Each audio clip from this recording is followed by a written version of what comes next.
एक अमरफल की कहानी। यह एक पुराने समय की बात है। चंद्रजीत नाम का एक राजा हुआ करता था। वह भगवान में बहुत विश्वास करता था और साथ ही अपनी प्रजा के बारे में सही न्याय करता था। राजा काफी समय से बहुत उदास चल रहा था, जिसके कारण रानी ने उसकी उदासी के कारण समझने की कोशिश की। रानी कहती है, राजा की उदासी को दूर करने के लिए कुछ न कुछ तो जरूर करना चाहिए। एक दिन रानी अपनी एक दासी से पूछती है कि कोई संसार में ऐसा साधु है जो महाराज की परेशानी को ढूंढकर उसका पता लगा सकता है। एक दिन वह दासी सारी जांच पड़ताल करके रानी के पास आती है। वह कहती है, हाँ रानी जी, कोई साधु है, मैंने सुना है, जो बहुत ही महान है। वह सभी परेशानियों और रहस्य को बता सकते हैं।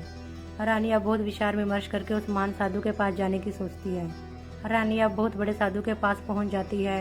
रानी अब साधु की कुटिया में जाने लगती है, लेकिन तभी एक दास आकर बोलता है, आप कुछ देर के लिए रुकिए, साधु जी अभी गहरे ध्यान में लगे हुए हैं, कृपया कुछ समय प्रतीक्षा कीजिए। रानी सोचते, चलो कुछ समय की तो बात है, प्रतीक्षा कर लेती है। 2 घंटे के बाद साधु जी आते हैं। महारानी साधु जी को प्रणाम करती है और साधु जी उन्हें आशीर्वाद देते हैं। रानी साधु जी को महाराज की सारी उदासी के कारण पूछने लगती है।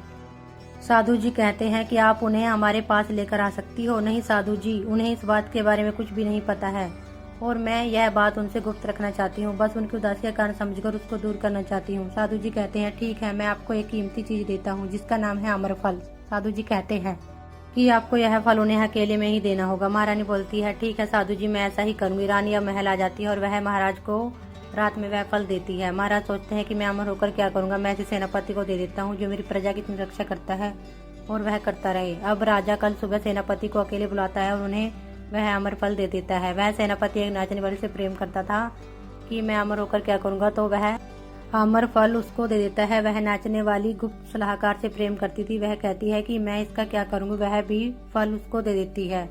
अब सलाहकार भी दूसरे देश की एक खूबसूरत दासी से प्रेम करता था, तो वह कहता है कि मैं अमर होकर क्या करूंगा, मैं अपना फल उसको दे देता हूँ। अब वह दासी भी कहती है कि मेरा भाई बहुत बीमार रहता है, मैं यह फल उसको दे देती हूँ। फिर वह भी वही कार्य करती है, उसे वह फल दे देती है। फिर उस दासी का भाई सोचता है कि मैं इस बीमारी में अमर होकर क्या करूंगा, तो वह भी अपना फल अपनी माँ को दे देता है। उसकी माँ सोचती है कि मेरे पति इतना काम करते हैं तो वह फल उन्हें देना चाहिए। उसका पति भी एक नौकरानी से प्रेम करता था। वह सोचता है कि मैं यह फल नौकरानी को दे देता हूँ, शायद वह मेरे प्यार को समझ सके।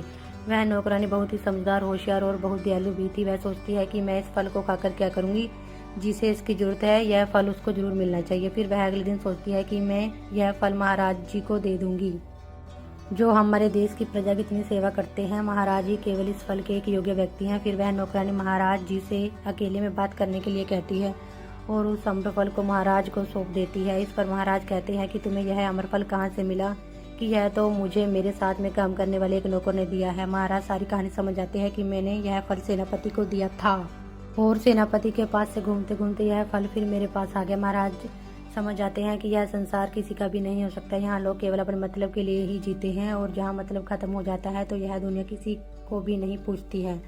तो फिर मैं राजा होने का अधिकार कैसे अपने पास रख सकता हूँ, तो फिर मैं भी इसे त्याग देता हूँ। इस तरह से राजा अपना राज सिंहासन और अपने परिवार का त्याग कर देता है और एक सन्यासी बनकर रहने लगता है। सीख इस कहानी से हमें यह शिक्षा मिलती है कि हमें कभी भी जीवन में अहंकार नहीं करना चाहिए। यह सब कुछ मेरा और मेरे लिए ही बना है। यह संसार केवल भगवान की देन है, इस पर सभी का समान रूप से अधिकार है।